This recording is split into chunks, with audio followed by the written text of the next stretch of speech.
and Susania present Little News Ears. Hey you, are you 5? I am, baby. My name is Bram. And I'm Jake, Bram's dad, but some people call me Boxer Blue. Blah! And here is the news.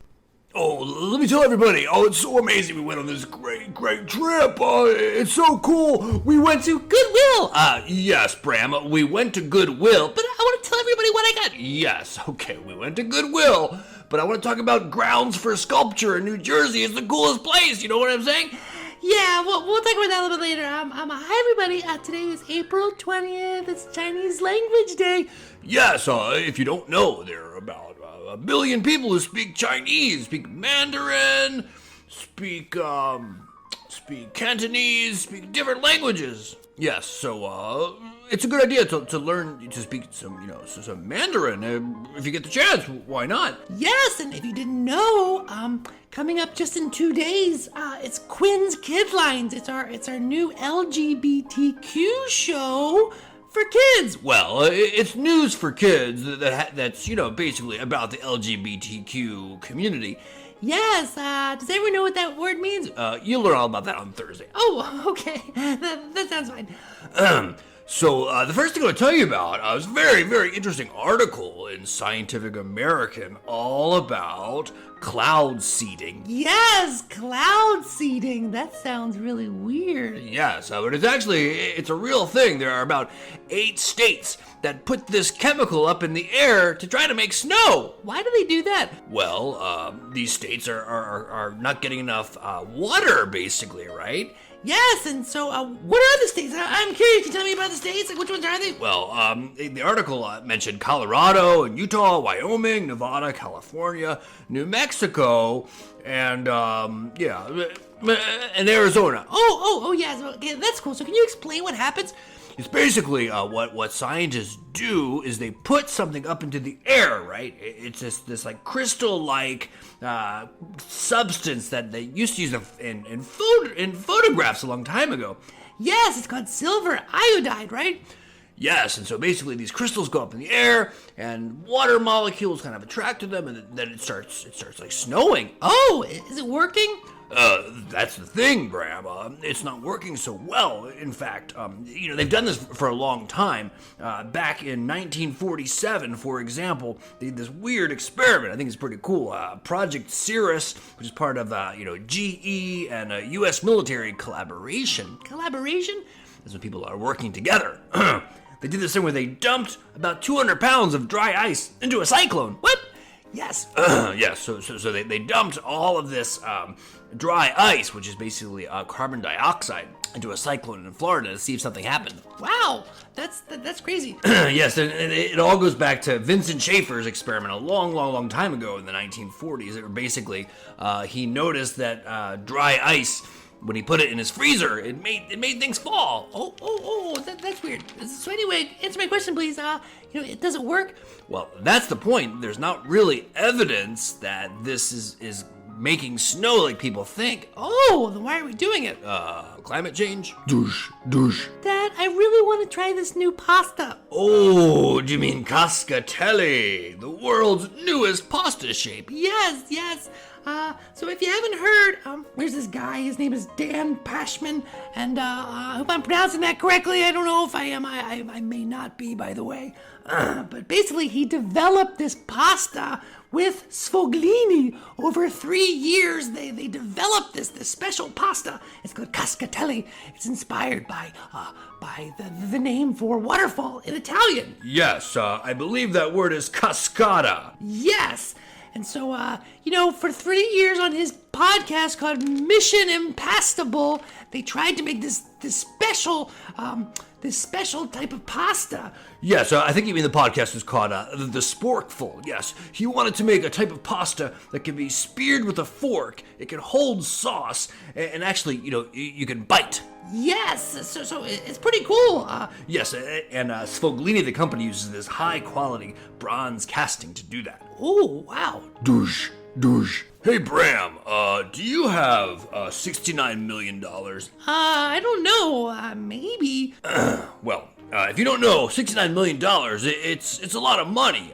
Yeah, like how much? Well, I don't know where you all live, boys and girls, bills, but, if you live in a house, let's say, somewhere in America, that house is between, I don't know, $200,000 for the house to maybe $1 million or more. Oh, okay. So, you're talking about $69 million. Why are you asking? Well, that's what somebody paid for an NFT. NFT? Yes, a non-fungible token. What? Yes, so let's talk about this a little bit. It was on Saturday Night Live recently, just so you know. It was Pete Davidson and some other people were making fun of, or, whatever, giving homage to Eminem. This song I used to like back in the day. Yes. So what's a non-fungible token? Basically, it's this thing that somebody makes on the internet. It's like a JPEG, right? Or a GIF or GIF, whatever you want to call it. And it's just like a picture. And you can buy it. So for example, Christie's just sold this thing made by someone named Beeple, an artist, right? $69 million for the sale. And when you buy this thing, this NFT, it's just like a link. It's just a link that you have credit for it. Anybody else can put the exact same thing on their website or whatever. But if you have it, you paid for it, and that's what you have. It's an NFT. Whoa! So, another example like this guy Ja Rule. Yes, the Fire Festival. Jeez, do we talk about the Fire Festival? No, I think that was before our time. Yeah, so the Fire Festival, long story short, was this big, basic disaster where people lost millions of dollars for this festival. It didn't happen.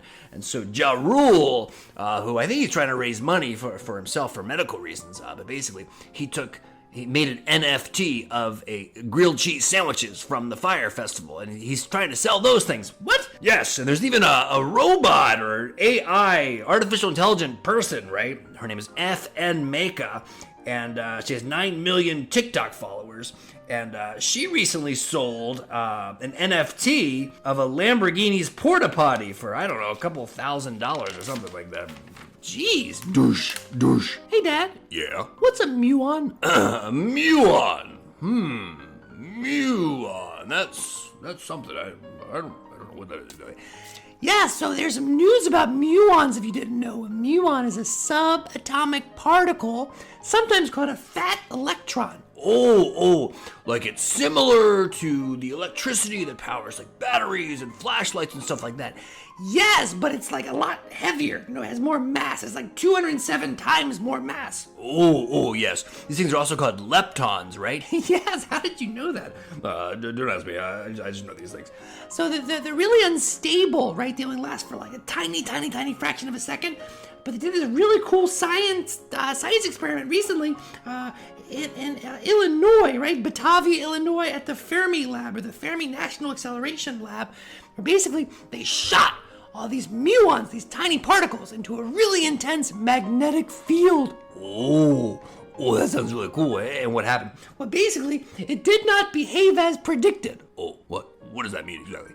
Well, physicists, and I'm not a physicist, and you're not either, Dad, no offense, they discovered that basically, like, muons are doing these really, really weird things. I mean, we know they're kind of strange, right? But people like Chris Pauly, who's one of the big scientists, he's saying that this might be like the Higgs boson discovery in 2012. Oh, I understand.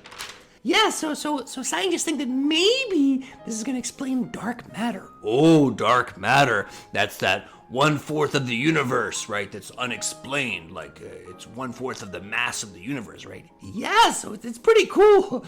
Yes. Hey, Dad, like 2 weeks ago, we talked about Marklin trains? Oh, yes, from Germany, those model trains. That was really cool, yes. Yes, so I was thinking maybe we could go into our backyard and we could get some maple out of the trees. Bram, we don't have any trees. Yes, we do. We live outside the Science Center. Remember, inside the Science Center, outside there's trees. I don't know if they're maple trees, and I don't think we should do that. Oh, but it's like the neatest thing, I don't know if you know this, but because of the pandemic, everyone is getting maple. I'm not aware of that. Yeah, so like, people are doing this at home. They're still quarantined. Yeah. So people are buying at-home evaporators, and they're making maple syrup. They're going online. They're going to websites, trade publications. There are trade publications for maple sugaring? Yes, isn't that crazy? Yes.